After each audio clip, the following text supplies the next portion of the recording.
Salut à toi citoyen, ici Jeff, je te souhaite la bienvenue dans l'émission Sous surveillance, l'émission dans laquelle on surveille ton député. On va voir ensemble son parcours, son rôle dans l'Assemblée nationale, ses indicateurs de présence à l'aide de nosdéputés.fr et on verra ensemble quelques votes qu'il a pu faire. Le parlementaire de cette émission sera Hubert Huilfranc. Député de la 3e circonscription de Seine-Maritime, il a été élu avec 61% des voix face au candidat de La République En Marche, Cyril Greneau. Il succède à Luspan qui s'était présenté à sa réélection mais n'a pas obtenu suffisamment de votes. Avant même de commencer, je voudrais que tu devines à quel groupe M. Huilfranc appartient.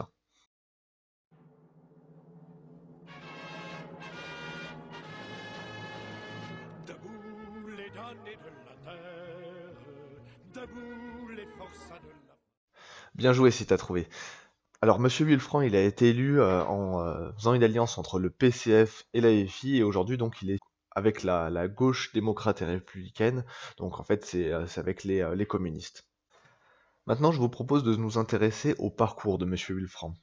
On peut voir qu'il est majoritairement politique, puisqu'après sa maîtrise d'histoire, il est rentré dans ce monde en devenant directeur de cabinet de la mairie de Saint-Étienne-du-Rouvray. Il a ensuite enseigné dans un lycée pro pendant 7 ans en tant que prof d'histoire. Il est devenu par la suite conseiller départemental et a été élu à la mairie de Saint-Étienne-du-Rouvray. Il succède alors à Michel Grandpierre, pour qui il avait travaillé en tant que directeur de cabinet. Il démissionne finalement de son mandat de maire et de son siège de conseiller général du canton en raison de la loi interdisant le cumul des mandats pour se consacrer entièrement à son mandat de député. Maintenant, intéressons-nous au rôle de M. Huilfranc au sein de l'Assemblée nationale. Donc, comme vous le savez, les différents députés ne sont pas affectés à toutes les commissions, tous les groupes d'études, ils sont spécialisés dans certains sujets. M. Huilfranc est membre de la commission au développement durable et à l'aménagement du territoire. Le champ d'action de cette commission est défini par l'article 36 alinéa 6 du règlement de l'Assemblée nationale. Elle a pour but de légiférer sur l'aménagement du territoire, les constructions, le transport, les équipements, les infrastructures, les travaux publics, l'environnement et la chasse. Plus concrètement, on va pouvoir y parler de changement climatique avec des experts que je ne saurais vous recommander.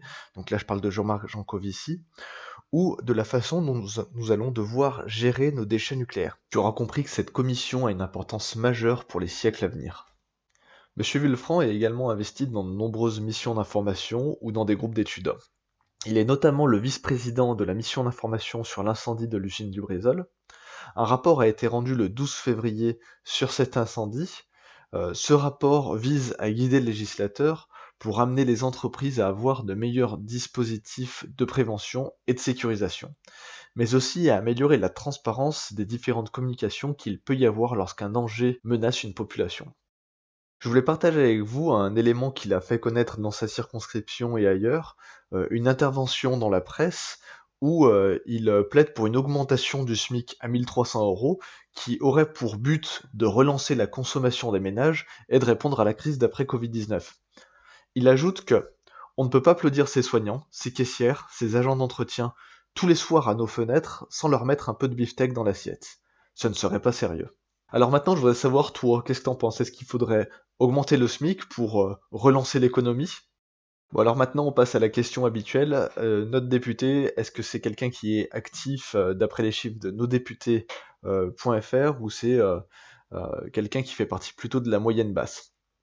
Donc là, au regard de ces chiffres, on peut voir que M. Huilfranc fait partie des députés les plus actifs dans de nombreux domaines, tant sur la présence en commission que sur les questions posées au gouvernement, sur le nombre d'amendements. Voilà, on peut dire que c'est un député qui est présent et actif, donc félicitations à lui qui continue comme ça. Mais les chiffres ne font pas tout. Je voulais vous proposer une question que M. Huilfranc a posée au gouvernement concernant les masques. Lui, il plaide pour une gratuité des masques, donc voilà, je vous laisse avec M. Huilfranc. La parole est à monsieur Hubert Huilfranc. Il y a plusieurs façons de vous le dire. Ça a été exprimé sur ces bancs. Moi, je vais vous le faire façon colère. Je vais vous le faire façon colère parce que les masques, pour nous, il faut que ce soit gratuit. On va pas bricoler. Il faut que ce soit gratuit et ce, pour les quelques mois qui viennent, je touche le micro parce que je suis colère, pour les quelques mois qui viennent, qui sont décisifs, effectivement, non seulement pour la santé des Français, mais aussi pour leur portefeuille.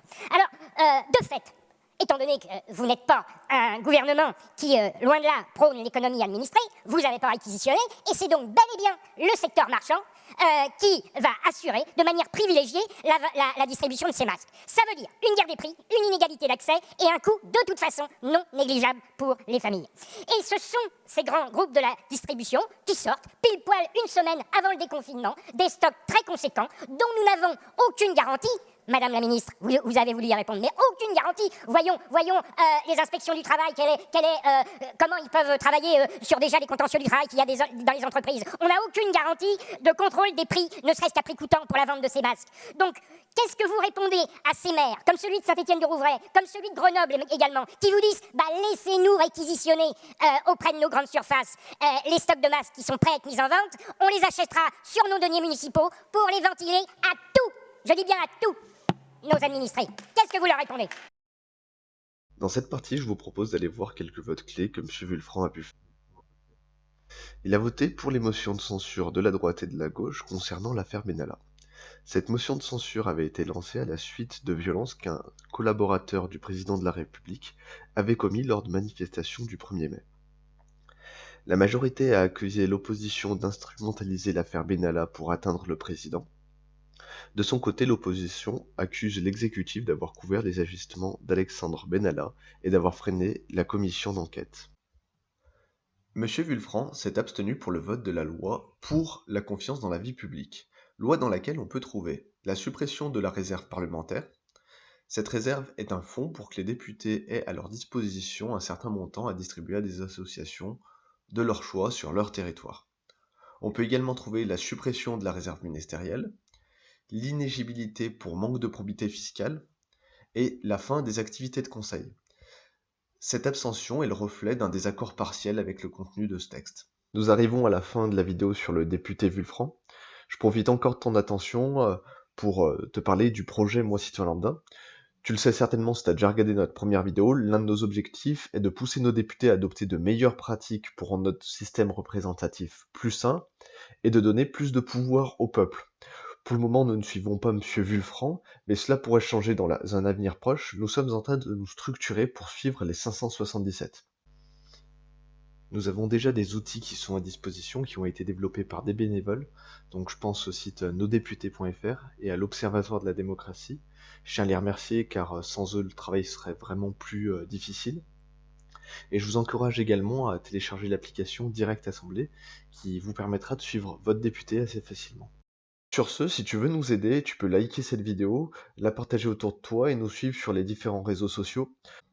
Merci encore pour votre attention, à plus les citoyens.